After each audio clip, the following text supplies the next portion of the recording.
জুলাই জাতীয় সনদ নিয়ে যে গণভোট সেটা অনুষ্ঠিত হয়েছে এবং গণভোটের পক্ষে জনগণ তাদের সিদ্ধান্ত হ্যাঁ ভোটের মধ্য দিয়ে তারা জানান দিয়েছেন। এমন প্রেক্ষাপটে আজকে অন্তর্বর্তীকালীন সরকারের আহ্বানে আমরা জনাব নাহিদ ইসলামের নেতৃত্বে 6 সদস্যের প্রতিনিধি দল মাননীয় প্রধান উপদেষ্টার বাসভবন যমুনায় আমরা জুলাই জাতীয় সনদ স্বাক্ষরের উদ্দেশ্যে আমরা এসেছিলাম। আমরা সেই জুলাই জাতীয় সনদে আমরা স্বাক্ষর করেছি এবং আমরা একটা শর্ত সাপেক্ষে সেখানে স্বাক্ষর করেছি। আমরা বলেছি যে নোট অফ ডিসেন্ট ব্যতি রেখে গণভোটের গণরায়ের পূর্ণাঙ্গ বাস্তবায়ন সাপেক্ষে জনাব নাহিদ ইসলাম আহ্বায়ক এবং আক্তার হোসেন আমি সদস্য সচিব এই জুলাই জাতীয় সনদে আমরা স্বাক্ষর করলাম। আপনারা জেনে থাকবেন যে জুলাই জাতীয় সনদ আমাদের জন্য একটা পাওয়া এই অর্থে যে জুলাই জাতীয় সনদের মধ্য দিয়ে বাংলাদেশ রাষ্ট্রটিকে নতুন করে গড়বার একটা সুযোগ আমরা পেয়েছি।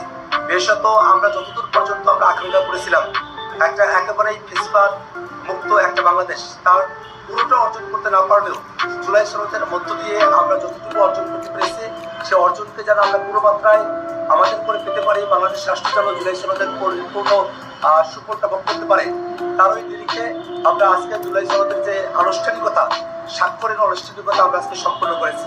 আমরা আপনাদেরকে একটা বিষয় জানিয়ে দিতে চাই যে এবারের যে নির্বাচন সেটা যেমন একই সাথে জাতীয় সংসদ নির্বাচন এবং একই সাথে এটা সংবিধান সংস্কার পরিষদের নির্বাচন।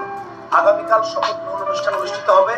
আমরা এটা আশা করি এবং জাতীয় নাগরিক পার্টি এনসিপির তরফ থেকে এই দাবি রাখছি যে আগামীকাল কোনো প্রকার ব্যত্যয় ব্যতিরেকে প্রথমে সংবিধান সংস্কার পরিষদের সদস্য হিসাবে যারা নির্বাচিত হয়েছেন তারা শপথ গ্রহণ করবেন এবং তারপরেই জাতীয় সংসদের সদস্য হিসেবে তাদের যে শপথ সেই শপথ তারা গ্রহণ করবেন এবং উভয় শপথই অবশ্যই একজন ব্যক্তি অর্থাৎ জুলাই জাতীয় সনদে যেভাবে বিবৃত হয়েছে যে চিফ ইলেকশন কমিশনার আছেন তার নেতৃত্বেই তার হাত ধরেই আমরা জুলাই জাতীয় সনদের মতো করেই সংবিধান সংস্কার পরিষদের শপথ এবং জাতীয় সংসদ সদস্য হিসেবে যে শপথ সেটা আমরা গ্রহণ করব।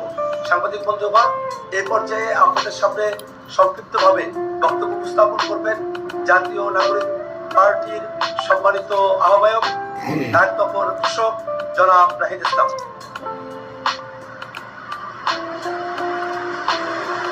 আসসালামু আলাইকুম প্রিয় সাংবাদিক ভাই বোনেরা, প্রিয় দেশবাসী। যেরকমটা আমাদের সদস্য সচিব বললেন যে আজকে অন্তর্বর্তী সরকারের শেষ দিন, আমরা সরকারের আমন্ত্রণে আমরা যমুনাতে এসেছিলাম। জুলাই জাতীয় সনদ যে সংস্কারের যে ঐক্যমতের দলিল সেটাতে